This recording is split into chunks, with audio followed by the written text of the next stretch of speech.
Well, back to Joseph Smith and the Nauvoo practice of it. Very few in Nauvoo practiced polygamy. As a matter of fact, it wasn't taught openly.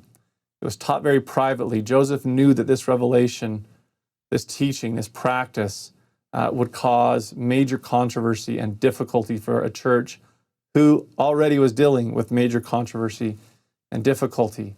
So the practice was implemented very slowly, very deliberately, very privately to select people that Joseph felt like he could trust. This is a good summary of Joseph's practice of plural marriage from the editors of the Joseph Smith Papers in Journals, Volume 1. They say it this way: at times, revelation became a burden as well as a blessing, at no time more than when plural marriage was revealed. Plural marriage was the final component of the logic of restoration. Smith had prayed for an understanding of Old Testament polygamy and was commanded to do the works of Abraham. Although he hated adultery and was deeply loyal to his wife Emma, he believed he was to take additional wives, as had the ancient patriarchs. He went about it carefully, one woman at a time, usually approaching her relatives first and going through a prescribed wedding ceremony. During his lifetime, he was married to approximately 30 women. Although conjugal relations were apparently involved, that means intimate relations, he spent little time with these women, the need for secrecy and the demands of his time keeping them apart. At first, aghast at what her husband was doing, Emily eventually agreed to a few of the plural marriages, but then pulled back. She oscillated between hesitant submission and outright opposition to the practice. But according to Mariah Jane Johnson Woodward, who worked for a time as a servant in the Smith household, Emma told her the principle of plural marriage is right. It is from our Father in heaven. After her husband's death, Emma refused to go west, where plural marriage would be practiced. She never admitted to her children that their father had been involved. And that is one of the driving reasons, by the way, why Emma Smith does not come west. It's not that she lost faith in her husband's prophetic ministry or in the Book of Mormon or in the Restoration. A lot of it had to do with Emma's difficulty with the practice of plural marriage, that she knew that the Quorum of the 12 would likely continue as the church went west. One thing we have to be careful of, as I've summarized this from the Joseph Smith Papers, is our sources on plural marriage.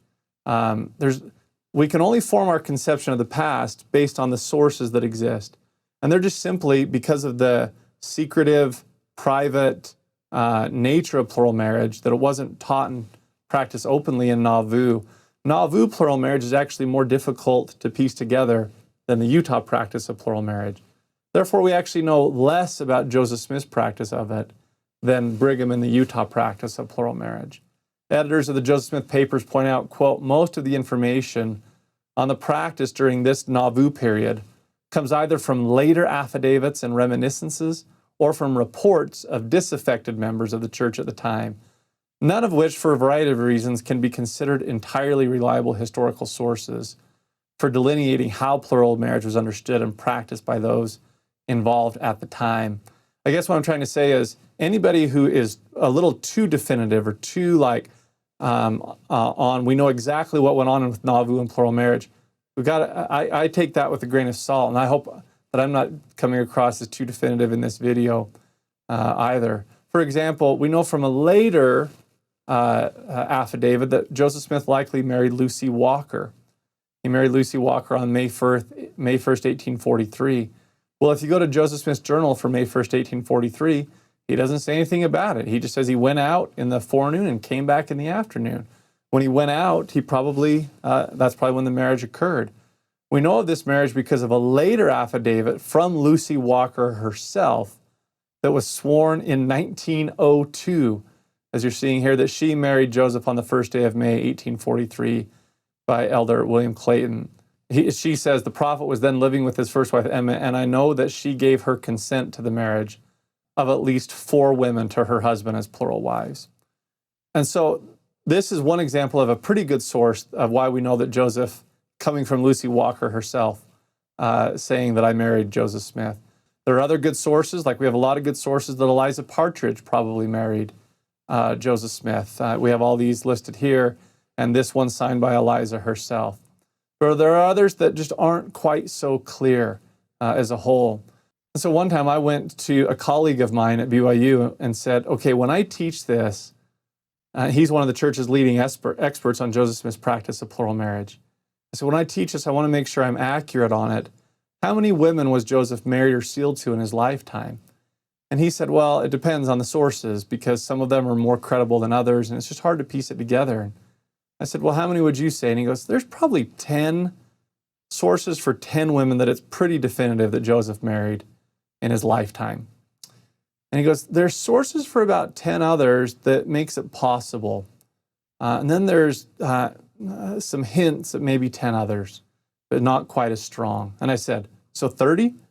And he goes, no, I would say that there are good, strong sources for 10, possible sources for... That's how good historians approach Joseph Smith's practice of plural marriage. They try to base it off good, reliable sources. Although historians are unsure, it's likely that Joseph may have married his first wife, a woman named Fanny Alger, sometime in Kirtland between 1833 and 35.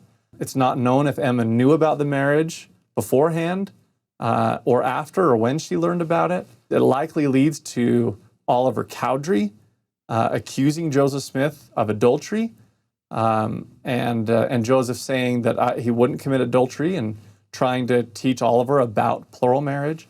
If Joseph did marry her, there's not extremely strong sources on it.